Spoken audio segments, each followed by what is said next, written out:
नमस्कार। दिया न्यूज के खास कार्यक्रम मुद्दे की बात में आपका स्वागत है। मैं हूं डॉक्टर प्रतीक श्रीवास्तव। हाल ही में कांग्रेस ने अखिल भारतीय कांग्रेस कमेटी के सदस्यों की सूची जारी की है मध्य प्रदेश में। 99 नाम हैं। इन 99 नामों में से 71 नाम निर्वाचित हैं और 28 नाम नामांकित हैं। जैसा कि कांग्रेस की परंपरा है, कांग्रेस में होता आया है, सूची घोषित होने के साथ ही बवाल मच गया, कलह मच गई। कहा जा रहा है कि इस सूची में परिवारवाद है, कमलनाथ और नकुलनाथ हैं, दिग्विजय सिंह हैं तो जयवर्धन सिंह भी हैं, उनके भतीजे प्रियव्रत सिंह भी हैं, भाई लक्ष्मण सिंह भी हैं। कहा जा रहा है कि कांतिलाल भूरिया भी हैं और उनके बेटे विक्रांत भूरिया भी हैं। और बहुत सारे ऐसे नाम भी उस सूची में नहीं है जिन्हें होना चाहिए था, जैसे कि डॉक्टर हीरालाल अलावा या सचिन यादव। सचिन यादव का नाम इसलिए नहीं है कि अरुण यादव कमलनाथ का विरोध करते रहते हैं। जब परिवार से 4-4 सदस्य लिए जा सकते हैं तो सचिन यादव ने क्या गुनाह किया था। और यह भी कहा जा रहा है कि बहुत सारे आदिवासियों के नाम, बड़े नेता जो आदिवासी नेता हैं, चाहे वो उमंग सिंगार हों, सुनील उइके हों, अशोक मस्करले हों, बहुत सारे आदिवासी विधायकों को भी स्थान नहीं दिया गया है। तो इस पूरी सूची को लेकर कवायद मची हुई है, हलचल मची हुई है प्रदेश में। कांग्रेस के आम कार्यकर्ता को ये लग रहा है कि एन चुनाव के पहले इस तरह की गुटबंदी, इस तरह की खेमेबंदी क्या कांग्रेस को नुकसान पहुंचाएगी। रायपुर में अधिवेशन होने जा रहा है और इस अधिवेशन में ये 99 लोग भाग लेंगे और वहाँ, जैसा कि राहुल गांधी की इच्छा है कि जो CWC कांग्रेस की जो वर्किंग कमेटी होती है उसके चुनाव होना चाहिए, उसके जितने भी सदस्य हैं वो चुन कर आना चाहिए। और अगर चुनाव की नौबत आती है, चुनाव की स्थितियां बनती हैं, तो ये 99 लोग, जिसमें के मिश्रा हैं, शोभा ओझा हैं, शेख अलीम हैं, जितेंद्र पटवारी हैं, ये तमाम 99 लोग, CP शेखर हैं, ये तमाम 99 लोग वोट डालने की हैसियत में होंगे। तो ये कांग्रेस की सिस्टम है, कांग्रेस की कार्य समिति है। लेकिन फिलहाल हमारे साथ इस विषय पर चर्चा करने के लिए कांग्रेस के युवा नेता और हाईकोर्ट एडवोकेट जयेश गुरनानी मौजूद हैं, वरिष्ठ पत्रकार रमन रावल मौजूद हैं, जो बहुत लंबे समय से मध्य प्रदेश की राजनीति को बहुत बारीकी से देखते रहे। भारतीय जनता पार्टी के किसी नेता को हमने यहाँ बुलाया नहीं, क्योंकि उनका कोई सीधा संबंध कांग्रेस की अंदरूनी राजनीति और गतिविधि से नहीं है। तो आइए सबसे पहले बात करता हूँ मैं रमन रावल साहब आपसे कि आप बहुत लंबे समय से कांग्रेस की राजनीति को और भाजपा की राजनीति को खासकर मध्य प्रदेश में देखते आए हैं। कांग्रेस का कोई भी काम बिना विवाद के, बिना कलह के नहीं होता। इस तरह के 99 नाम आना और परिवार के बहुत सारे लोगों के नाम आना, क्या आप मानते हैं कि जो परिवारवाद गांधी नेहरू से शुरू हुआ था दिल्ली में, वो अब भोपाल, रावगढ़, गुना और खिलचीपुर तक पसर कर और छिंदवाड़ा तक आ गया है? क्या है प्रतीक बाबू, दरअसल जो मुद्दा है वो ये है कि कांग्रेस, जो कि इस देश की सबसे पुरानी और प्रमुख पार्टी रही है, जिसने 6 दशक से ज़्यादा समय तक देश पर राज किया, लेकिन संगठनात्मक रूप से लगातार पिछले 20 साल से कमज़ोर होती जा रही है। उसका प्रभाव क्षेत्र घटता जा रहा है, आंतरिक लोकतंत्र कम होता जा रहा है, उसकी साख निरंतर प्रभावित हो रही है और अनुशासन भी, जो अपेक्षित अनुशासन होता है किसी भी राजनीतिक दल में, उसका भी सर्वथा अभाव इस पार्टी में हो गया है। और उसी का ये ताज़ा उदाहरण है कि अगर वैसे आप देखें तो अपनी पार्टी में किसे आपको मनोनीत करना, किसे नामांकित करना, निर्वाचित होकर कौन कैसे आए, ये आंतरिक मामला है। लेकिन चूँकि राजनीति का प्रभाव पूरे जीवन पर भी पड़ता ही है, इसीलिए आप और हम यहाँ पर आज इस विषय पर बात करने के लिए मौजूद हैं कि जो ये हुआ है कांग्रेस के राष्ट्रीय अधिवेशन के परिप्रेक्ष्य में, जिसकी नाराज़गी कांग्रेस के उन नेताओं में तो खास तौर पर दिखाई दे रही जिनको ये अपेक्षा थी कि उनके नाम आएंगे, लेकिन नहीं आ पाए। और परिवारवाद तो कांग्रेस का वैसा पुराना रोग हो गया है कि उससे वो धीरे धीरे दीमक की तरह इसकी जड़ों को खोखला कर रहा है। लेकिन कांग्रेस आज भी समझने को और सीखने को तैयार नहीं है।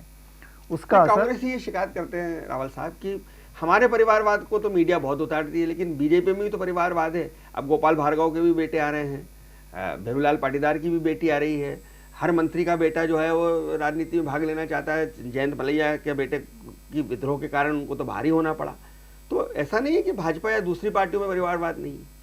एक तो ये है कि बात हम यहाँ कांग्रेस की कर रहे हैं, और कांग्रेस को अगर अपना अंतःकरण साफ करना है, अपने अंदर उसको सफाई करके और फिर अगर उसको तैयार करना है किसी संघर्ष के लिए, चुनाव के लिए, लोगों के बीच में जाने के लिए, तो उसको इस बात पर गौर करने की बजाय कि दूसरी पार्टियों में क्या हो रहा है, वो क्या आदर्श और क्या मूल्य स्थापित कर सकती है और कैसे जनता के बीच में ये संदेश दे सकती है कि वो देश की एक ऐसी पार्टी है जिसमें शुचिता, आचरण की शुद्धता है, जो अनुशासन और लोकतंत्र का ध्यान रखती है और कैसे परिवारवाद से बचकर और काम कर सकती है, वो बात हो रही। तो उस दृष्टि से हम देखें तो कोई नया काम इस सूची में हुआ नहीं है। जिसकी जो मर्जी आई, मतलब जिसके हाथ में इस समय सत्ता होती है, सत्ता से मतलब संगठन का जो प्रमुख होता है, अभी तो कमलनाथ जी है। हाँ, तो वो जो जैसा चाहते हैं हाईकमान भी उसको समर्थन देता है और उन्हीं के नाम जो है सामने आ जाते हैं। जयेश, परिवारवाद तो एक मुद्दा है ही सही। पहले तो मैं इस पर टिप्पणी चाहूँगा आपकी कि जैसे दिग्विजय सिंह, जयवर्धन सिंह, प्रियव्रत सिंह और लक्ष्मण सिंह, बहुत क्लोज रिलेशन, 4 लोग। कमलनाथ, नकुलनाथ, बहुत क्लोज रिलेशन, माता पिता पुत्र, कांतिलाल भूरिया, विक्रम भूरिया, अजय सिंह, राजेंद्र सिंह, मामा भांजे। तो पार्टी ने एक तो परिवारवाद को बढ़ावा दिया, और दूसरा एक बड़ा जो इसमें बात उभर के आ रही है कि बहुत बड़े सक्षम आदिवासी नेता जो हैं, अभी तो बात आदिवासी नेताओं की बहुत हो रही, बीजेपी भी कर रही है, आप भी कर रहे हो, टंटा भील, टंटिया मामा, तमाम लोग। लेकिन मैंने कुछ नाम गिनाए, सुनील उइके, अशोक मरस्कले, उमंग सिंगार, हीरालाल अलावा, पांचीलाल मेड़ा और भी, ये तमाम आदिवासी नेताओं के नाम उस सूची में नहीं है। तो दोनों सवाल मैं आपसे करना चाहूँगा। पहले एक टिप्पणी आपकी परिवारवाद पर चाहूँगा और दूसरी टिप्पणी चाहूँगा आदिवासी नेताओं की उपेक्षा पर। देखिए, अगर हम परिवारवाद की बात करते हैं तो सबसे पहले नाम जैसे आपने नकुलनाथ जी का लिया, तो मैं आप ही से पूछता हूँ कि जब 2019 के चुनाव हो रहे थे तब मध्य प्रदेश में कांग्रेस के कितने सांसद जीते? मात्र 1 सांसद, जो कि नकुलनाथ जी थे। अब मोदी लहर को इतने विपरीत धरा में भी अगर कांग्रेस की नैया पार लगाई तो वो नकुलनाथ थे। अगर उनका नाम AICC ने रिकमेंडेशन को उनका एक्सेप्ट किया है तो क्या वो गलत है? दूसरा जो आपने नाम लिया विक्रांत भूरिया का, तो क्या विक्रांत भूरिया का यदि उनको इंक्लूड किया है तो विक्रांत भूरिया ऐसा नहीं कि वो सिर्फ कांतिलाल भूरिया के बेटे हैं इसलिए उनका नाम इंक्लूड किया है। विक्रांत भूरिया वो नेता है जिन्हें कांग्रेस पार्टी के युवा संगठन, युवा कांग्रेस के ही नेताओं ने अपना नेता मान करके उनको अध्यक्ष बनाया और लगातार वो विपक्ष की आवाज बने हुए हैं। तो विक्रांत भूरिया को जो है डेलीगेट बनाया गया, इसमें मैं कुछ गलत नहीं समझता। तो फिर उमंग सिंगार को क्यों नहीं बनाया? हीरालाल अलावा को क्यों नहीं बनाया? विक्रम भूरिया की तरह वो भी तो आदिवासी। एक पल के लिए मान लेते हैं जो आप बोल रहे हैं कि उमंग सिंगार को डेलीगेट बना दिया जाता, तो फिर क्या होता? तो यही भारतीय जनता पार्टी जो है वह विधवा विलाप करती कि एक ऐसे व्यक्ति को आपने जो है सूची में शामिल कर दिया जिसके ऊपर अभी आपराधिक मुकदमे जो है गंभीर प्रवृत्ति के पेंडिंग है। तो ये तो एक ऐसा ढोल है जो इधर से भी बचता है और उधर से भी बचता है। तो ये तो राजनीति की बात है। तो मैं यही बोलता हूं कि सूची किसी भी प्रकार की हो, राजनीति करने वाले लोग राजनीति करेंगे, पर अगर मेरिट्स की बात की जाए तो मैं ये मानता हूं कि ऐसा एक भी नाम नहीं है जो कि गलत है और ऐसा एक भी व्यक्ति नहीं है जिसको शामिल करना चाहिए था जिसका शामिल नहीं हुआ। और सचिन यादव क्यों नहीं? अगर विक्रांत भूरिया और विक्रम कांतिलाल भूरिया आ सकते हैं तो अरुण यादव और सचिन यादव दोनों आ सकते थे। सचिन यादव तो विधायक भी हैं, पिछड़े भी, OBC हैं। चूंकि अरुण यादव कमलनाथ का विरोध करते हैं, चूंकि अरुण यादव कमलनाथ को चुनौती देते हैं, इसलिए सचिन यादव नहीं आएंगे, लेकिन नकुलनाथ आ जाएंगे, विक्रांत आ जाएंगे। अगर इस बात को सही भी माना जाए तो ये प्रश्न ही गलत हो जाता है कि अगर अरुण यादव विरोध करते तो फिर अरुण यादव जी को बाहर करते ना और सचिन यादव जी को इंक्लूड करते। अरुण यादव बड़ा नाम है, बड़ा नाम है, AICC के पदाधिकारी रहे, वो सीधे राहुल से जुड़े हुए हैं, उससे ये PCC चीफ रहे। इस चीज को करेक्ट करना मेरे हिसाब से लाजमी नहीं है, क्योंकि ऐसा नहीं है कि अगर कोई व्यक्ति, और मैं तो ये मानता भी नहीं हूं कि अरुण यादव जी कोई विरोध करते हैं। सबसे पहली बात मैं मेरा क्लैरिफिकेशन दे दूं, पर अगर मान भी लिया जाए जैसा कि आपका प्रश्न है, तो भी कोई पर्सनल ग्रजेस निकालने के लिए पॉलिटिक्स नहीं होती है। अभी चुनावी साल है, संगठन को भी पता है, कमलनाथ जी को भी पता है, अरुण यादव जी को भी पता है, सबको एकजुट होकर के ही मंच पर आना पड़ेगा, एकजुट होकर के ही चुनाव लड़ना पड़ेगा यदि सत्ता को पाना है, अन्यथा जो चल रहा है वो चलता रहेगा। रमणावाल साहब, ये आदिवासी की बात में फिर से इनके पास आऊँगा, लेकिन आप चूंकि आदिवासी बेल्ट से ही आते हैं, आप तो कुक्षी के मूल निवासी हैं और आपने मनावर, धार, झाबुआ, अलीराजपुर, सोंडवा की राजनीति को बहुत नज़दीक से देखा है और आज से नहीं 1970 से आप वहाँ की राजनीति को देख रहे हैं। हनी बघेल का नाम नहीं है, उमंग सिंगार का नाम नहीं, हीरालाल अलावा का नाम नहीं, जो मनावर कुक्षी के पास से आते हैं। तो इतने सारे, अब इस समय तो यही कहा जा रहा है कि अगली सरकार जो बनाएगा तो जिसने ट्राइबल सीटें जीत ली वो सरकार बनती है। हमेशा से मध्य प्रदेश की राजनीति रही है, 30-35 ट्राइबल सीटें हैं, उन पर आपका जलवा है। तो ये हीरालाल अलावा जयस, जिसकी वजह से पिछली बार कांग्रेस की सरकार बनी, तो जयस के सबसे बड़े नेता की उपेक्षा, क्या ये माना जाए कि हीरालाल अलावा की निष्ठा कुछ डाउटफुल है? उनकी ये बीच बीच में चर्चा उठती रहती है कि वो शायद बीजेपी में जा सकते हैं, बीजेपी से हाथ मिला सकते हैं, जयेश बीजेपी की तरफ जा सकता है, इसलिए हीरालाल अलावा को दूर रखा गया?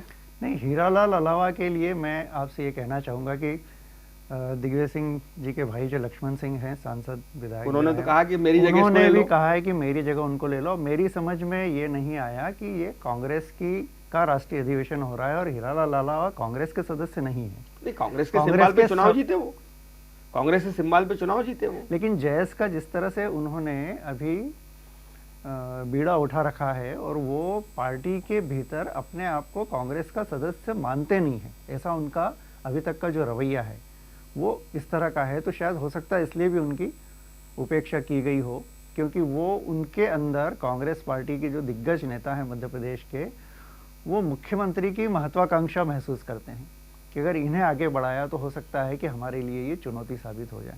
मुझे लगता है कि शायद उस वजह से भी उनका नाम नहीं, पर चले हीरालाल जी, हालांकि वो कांग्रेस विधायक दल के सदस्य हैं, कांग्रेस पार्टी में रहते हुए वो जयेश की बात करते रहते हैं, आप ठीक कह रहे हैं, लेकिन पर हनी बघेल, सुरेंद्र सिंह बघेल जो हैं, ये उमंग सिंगार हैं, पांचीलाल मेड़ा हैं, ये तमाम लोग जो हैं, रामचंद्र दागी हैं, इन सबकी भी तो उपेक्षा हुई है। तो आप देखिए ना, आप 1956 से अभी तक का इतिहास देख लीजिए कि आदिवासियों को कब जो है हॉट सीट पे रखा कांग्रेस ने।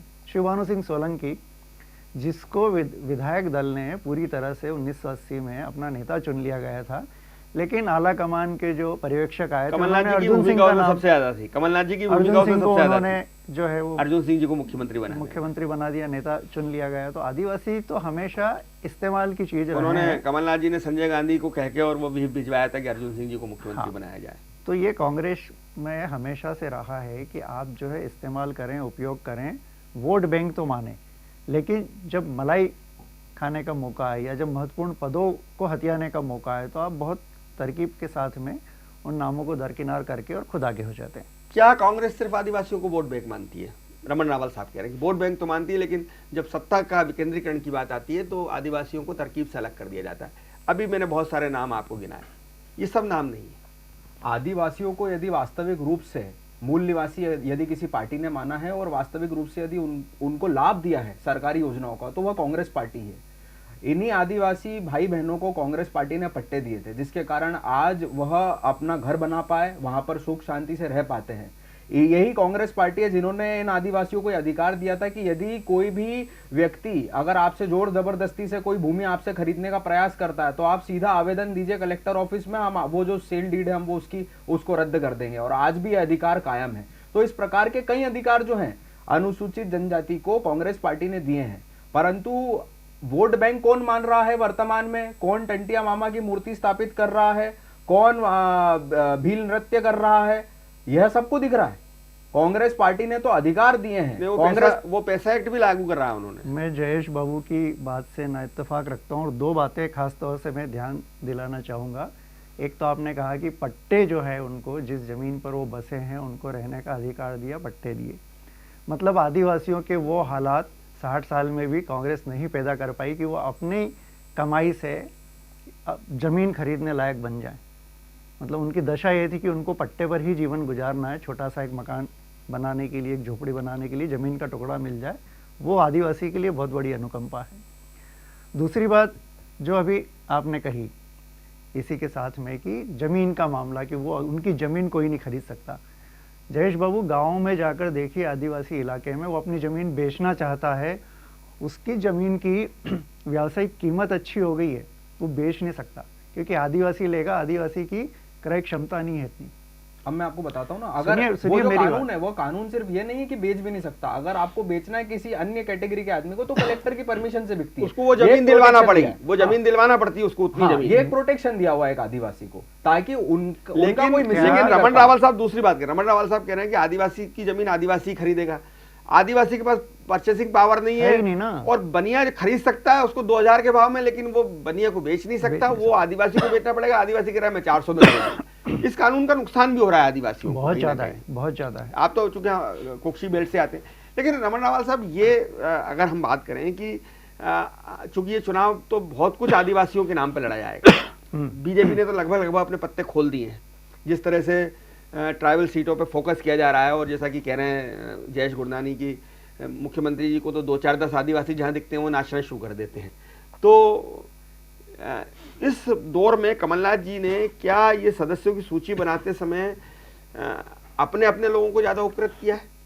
क्योंकि ज़्यादातर आदिवासी जो नेता जिनका मैं जिक्र कर रहा हूँ वो सब दिग्विजय सिंह जी के समर्थक हैं। चाहे वो उमंग सिंगार को छोड़ दिया जाए तो हनी बघेल हैं, पाचीलाल मेड़ा हैं, अशोक मरकले हैं, सुनील उइके हैं, ये सब दिग्विजय सिंह जी के टीम के लोग माने जाते हैं। और दिग्विजय सिंह जी के भाई ने इसलिए ट्वीट करके कहा कि मेरी जगह हीरालाल जी को ले लो। देखिए, मैंने कहा कि जिसके हाथ में सत्ता की बागडोर रहती है, संगठन का जो प्रमुख होता है, वो अपने लोगों को हमेशा आगे बढ़ाने में लगा रहता है। और कांग्रेस का दुर्भाग्य ये है, इस देश के महत्वपूर्ण राजनीतिक दल होने के बावजूद भी, कि वो आंतरिक लोकतंत्र की बात तो करती है लेकिन योग्य लोगों को आगे लाने में हमेशा परहेज करती है। वो इस बात को समझ ही नहीं पाती है कि संगठन की मजबूती योग्य लोगों को साथ में जोड़ने से होगी, सिर्फ जो आपकी जी हजूरी करते हैं उनको साथ में लाने से नहीं होगी। ये उसकी सबसे बड़ी कमजोरी, और इस कमजोरी को कांग्रेस जिस दिन दूर कर देगी उस दिन आप देखिए कि राजनीतिक परिदृश्य बदलने में भी ज़्यादा समय नहीं लगेगा। आपको लगता है कि कांग्रेस का बस ये एक गुटबाजी अगर समाप्त हो जाए तो कांग्रेस गुटबाजी बहुत बड़ी कमी है, उस वजह से संगठन मजबूत नहीं हो पाता है और उसका संदेश बाहर उस तरीके से नहीं जा पाता जिससे जनता प्रभावित हो। ये छोटी बात नहीं है। यश, क्या कांग्रेस में छोटे भाई बड़े भाई की लड़ाई है? दिग्विजय सिंह जी कमलनाथ जी, क्या गुटबाजी है? क्योंकि जिस तरीके से अभी दिग्विजय सिंह जी ने पंगत में संघर्ष शुरू कर दी, लोगों से मिलना जुलना शुरू कर दिया, हर विधानसभा में दौरे कर रहे हैं। कांग्रेस का कोई ऑफिशियल कार्यक्रम नहीं है, ये कमलनाथ जी की तरफ से कोई घोषित कार्यक्रम नहीं है, लेकिन या प्रदेश कांग्रेस तरफ घोषित कार्यक्रम नहीं है, लेकिन उनका अपना एजेंडा है दिग्विजय सिंह जी का। उसी नर्मदा परिक्रमा की यात्रा की तरह वो निकलने लगे। जो सूची आई है 99 लोगों की, अगर आप इसमें देखें तो ज़्यादातर लोग सूची में कमलनाथ जी का दबदबा है। ज़्यादातर वो लोग हैं जो कमलनाथ जी के लोग हैं और दिग्विजय सिंह जी के लोगों की कहीं ना कहीं उपेक्षा हुई है। तो अरुण यादव का तो मैंने एक उदाहरण ही दिया, अरुण यादव के भाई की उपेक्षा हुई। तो क्या कांग्रेस, जैसा कि रमन रावल साहब कह रहे हैं कि कांग्रेस की सबसे बड़ी परेशानी उसकी अपनी गुटबाजी है, अगर वो दूर कर देगी तो राजनीतिक परिदृश्य बदल जाएगा, ये भविष्यवाणी है वरिष्ठ पत्रकार की। आप मानते हैं कि गुटबाजी आपकी पार्टी की बहुत बड़ी समस्या बन गई? गुटबाजी लोगों को ऐसा प्रतीत होता है कि कोई गुटबाजी है। मैं इसे एक हेल्दी कंपटीशन मानता हूँ। हर फील्ड में कंपटीशन होती है, इससे आप इनकार नहीं कर सकते, चाहे राजनीति हो या अन्य कोई भी फील्ड हो। परंतु एक कंपटीशन अगर हेल्दी है तो उससे आपको परहेज बिल्कुल भी नहीं करना चाहिए। और अगर क्या हेल्दी है वास्तव में कांग्रेस में कंपटीशन? बिल्कुल हेल्दी। अगर आपके कॉम्पिटिटर ही नहीं होंगे तो आप अपने आप को कंपेयर किससे करेंगे? मेरा तो यह मानना है। अच्छा, ये बताएं जयेश बाबू कि इंदौर कांग्रेस शहर का अध्यक्ष घोषित किया जाता है, खंडवा बुरहानपुर के अध्यक्ष घोषित किए जाते हैं और फिर विड्रॉ कर लिया जाता है। क्या ये स्वस्थ प्रतिस्पर्धा के तहत हुआ है? मैं आपको गुटबाजी के अलावा है क्या? इंदौर जैसा शहर जो प्रमुख शहर है अध्यक्ष प्रदेश का, मैं सर अध्यक्ष विहीन है। जयेश का जवाब सुन लेते। मैं सर आपसे यही निवेदन करना चाहूंगा कि अपन 1 साल पहले चलते हैं। 1 साल पहले की यदि बात करें तो नगर अध्यक्ष गौरव रंधीवे नियुक्त हुए थे। तब स्वर्गीय उमेश शर्मा जी के क्या स्टेटमेंट आए थे? आप खुद बता दीजिए। मुश्किल तो अब आप क्या इसको गुटबाजी कहेंगे? क्या आप सिर्फ कांग्रेस में गुटबाजी ढूंढेंगे? गुटबाजी कंपटीशन का एक पार्ट है और कंपटीशन हर जगह होती है, परंतु एक दूसरे की टांग खींचना, ये इसको भाजपा का घर ढह रहा है, उसका घर कमजोर है, उसकी ईंटें खसक रही है, ये आपकी चिंता क्यों होना चाहिए? कांग्रेस का घर कैसे मजबूत बने, इस पर क्यों ध्यान नहीं है आपका? बहुत इतना स्पष्ट उदाहरण है इंदौर शहर कांग्रेस अध्यक्ष का।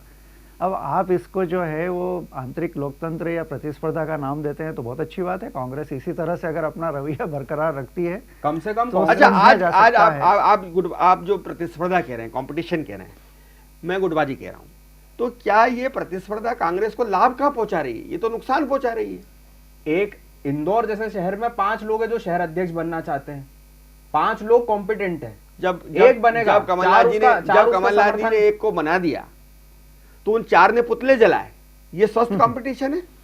ये उनकी अभिव्यक्ति की आजादी है। और उन लोगों ने जलाया, ये एक आक्षेप लेना एक मेरे हिसाब से गलत होगा। किसने जलाया, क्या करा? विनय बाकलीवाल के समर्थकों ने जलाया। विनय बाकलीवाल के समर्थकों ने जलाया, और वो उनके समर्थक है नहीं है, किसके कहने पर जलाया, वो एक चिंतन और मंथन का विषय जो कमलनाथ जी विनय बाकलीवाल पे नाराज भी हुए। विनय बाकलीवाल खुद भोपाल पहुंचे, अपने समर्थकों को लेकर दिल्ली गए, खुद नहीं, वो कमलनाथ जी ने उन पर नाराजगी भी जाहिर करी, उनको बहुत डपटा, उनसे बंगले में मिले नहीं, ये तो सबको मालूम है। फिर क्या, ये स्वस्थ प्रतिस्पर्धा नहीं है, ये गुटबाजी है। और मैं रमन रावल साहब जो कह रहे हैं अपने अनुभव से, वो यही कह रहे हैं कि कांग्रेस अगर गुटबाजी से बाहर आ जाए तो राजनीतिक परिदृश्य बदल सकता है। आप देखिए कितनी संभावना है।